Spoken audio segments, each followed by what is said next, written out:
And now I give the floor to His Excellency Hamza Abdi Barre, Prime Minister of Federal Republic of Somalia.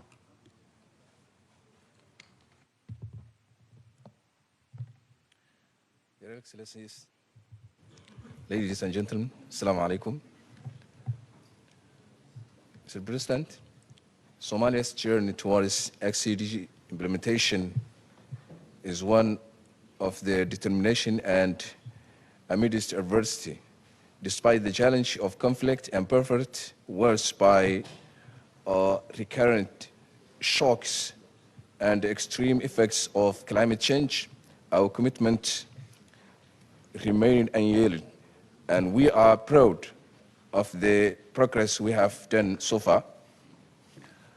Mr. President, most notably, we have aligned our National Development Plan, NDP 9, with 80 out of 103 SDG indicators.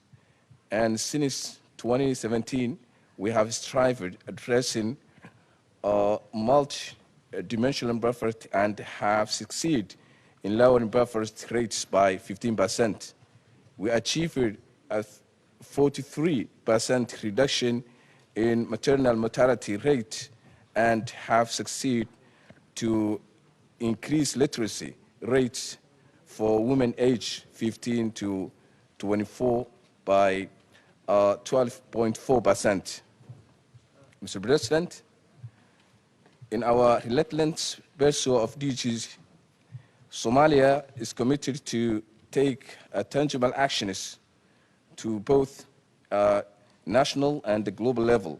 On a national level, Somalia is committed to increase investment in education and to reduce illiteracy rate, expand access to quality education, and promote technical and vocational training. We pledge to accelerate efforts to eradicate gender-based violence and ensure greater representation of women in leadership positions. We also commit to prioritizing sustainable agriculture practice, improve water resource management, boost food security, and enhance resilience and adaptation to climate change to ensure a more sustainable future for our nation. On our global level, Somalia will actively engage in global partnerships to foster international cooperation in achieving the SDGs while taking a more active role in global advocacy and awareness-raising efforts. Mr. President, we cannot afford to wait any longer. The time for decisive actions is now.